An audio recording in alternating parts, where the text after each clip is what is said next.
Ante, mapastem tikasun. So thank you for joining me today. My name is Whitehorse. Today I'm going to be talking to you about how as Nihilak, how as Cree people, that we were passed down special knowledge from our Kihtiyak, our elders, our loved ones, our knowledge keepers. We were passed down special knowledge about making life easier for us to live in this world, and special teachings that sort of connect us to the world around us so that we can that'll help us in sort of planning for the future, predicting the weather, understanding the environment that we're living in, and watching for signs and reading those signs through observing and interacting and watching closely the world around us. And this is something that our ancestors did for generations and generations, and they passed that knowledge on to us. So we almost have the ability to read the world around us to better prepare for the coming months or the coming year by reading the signs around us. I remember elders as well as my even my own dad once saying that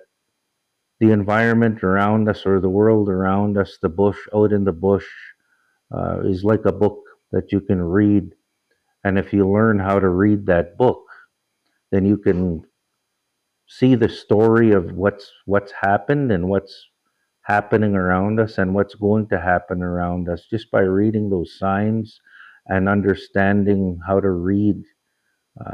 all of the actions or all of the occurrences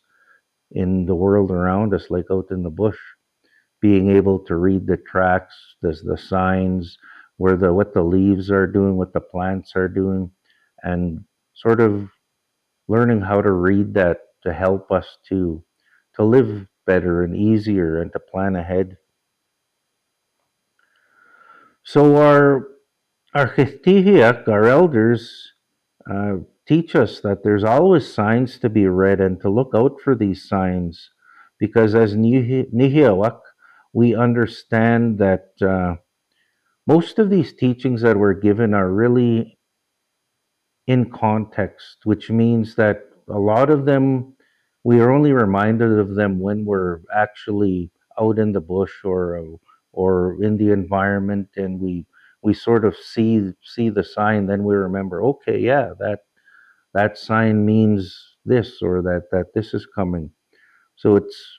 in speaking with them, I'll do the best I can to try and give you some of the sort of the most common teachings that were given as Nihielak, as Cree people, to help us understand the world around us, to sort of forecast the weather, the climate, forecast the winter that's coming or the summer that's coming, and just sort of reading those signs to understand what to expect in the coming months. So, one of these teachings that was passed down to us was to keep a special eye on on beaver, because beaver do many things. They're aside from being super productive, they are masters at sort of forecasting or that sort of understanding what's coming in the seasons. And we're taught that they do it in the same way that we were taught, by just by reading the world around us and understanding the changes in the environment to forecast the coming seasons. So we're taught that, and if you've watched or observed the beaver, you'll see that every fall, usually around mid-August, late August, the beaver, starts preparing by gathering food and collecting uh, and chewing down trees, grabbing willows. But well, if we look around the beaver lodges, the Amscoata is what we call them. The beaver lodges will see they begin to start to make their food cache. So if you look near the beaver lodges at this time of the year, you'll see the where there's sort of little piles of willows and trees sticking out of the water near the beaver lodges. Because what are doing right now, what the beaver are doing right now, is they're gathering those trees and they're putting them into they're putting the stem ends of the trees, the willows, into the mud, and the green leaves are just the tops are sort of sticking out of the water, and you could see those tops near the beaver lodges right now. And as the fall goes on, they'll continue to build their food cache higher and higher. So we were taught that we can read that and watch to understand what kind of winter we might be in store for. Um, because we're told that if the food piles are small, with the top sticking out a lot of the water, then we can expect a warm, short winter uh, because the umps somehow reads that the ice isn't going to thicken very much and it's not going to get really cold. So he doesn't bother making too big of a food cache, and and he doesn't worry about the top sticking out too much because somehow he understands and knows that the winter is going to be warm and the ice is going to be thin and it's going to melt quickly, so it's he's not going to lose a lot of his food cache and he's not going to need as much food for that winter. So we're told to, if it's a small pile with a lot of the top sticking out, it's going to be a warm short winter. So we're also told that if the food pile is huge with the tops very barely sticking out, but we could see that there's a lot of willows under there. We could expect that it's going to be a very long, cold winter, and we're going to get really cold days because UMS is expecting that the ice is going to be really thick and there's going to be a lot of snow covering the top, and it's going to take really long for that ice and snow to melt in the spring. So he makes huge food caches and huge food piles and doesn't let the top stick out much because somewhere somehow he's read in in the signs that he needs to prepare for a long cold winter. So another sign we are taught to read by our Castilla, our elders, is to look closely in the fall at uh, amo, the bees. So right now we're told, right now for me here it's mid-August, so I was told to always look at what the bees are doing in August, most specifically where their hives are. So we look mainly at the hornets. So those are the yellow bees, uh, the kind of scary ones that get angry and sting a lot. We're supposed to look at their hives because we're told that depending on where their hives are uh, in at this time of the year, it'll give us an idea of also what to expect for the coming winter. Because we're told that if they make their hives close to the ground, we can expect it to be a mild, warm winter with very little snow because the bees somewhere have read the environment and the signs and they know that there's going to be not much snow and it's going to be warm, so they've built their hive as such because they bees do not like their hives covered by snow because what happens is when that snow melts in the spring, it soaks into their hives and they get all wet and most of them will die off because of that getting all soaked in the melting snow. So they make sure they build accordingly depending on how much snow they're expecting. So if they're near the ground, we know we're not going to get too much snow, and we sort of can judge the snow by how high or low their hives are, and it's going to be a short winter.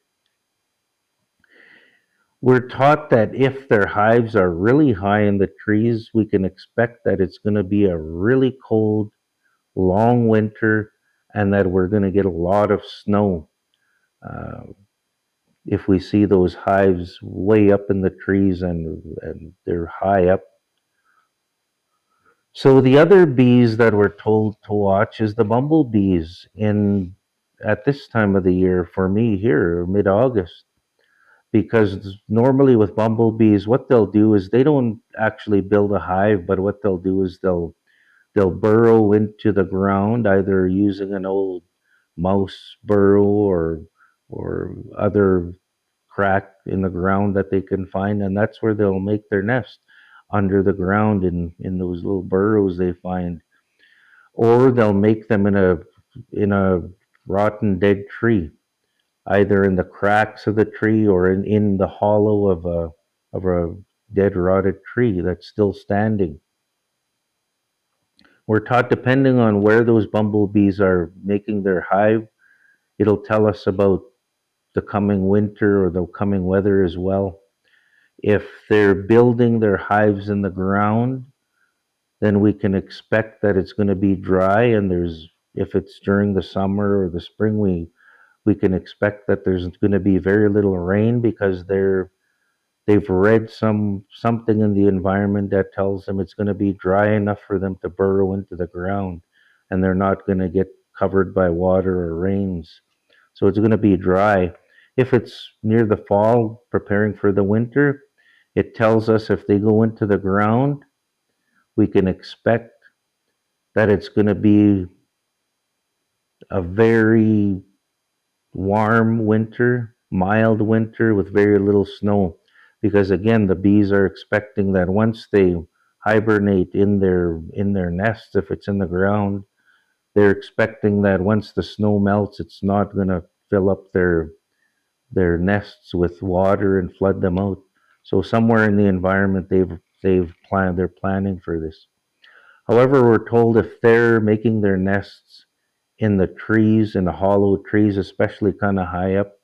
we can expect that it's going to be a really cold winter with lots of snow and a long winter, which is why they're high up off the ground and they're building their nest in those trees, those hollowed out trees, rotten dead trees,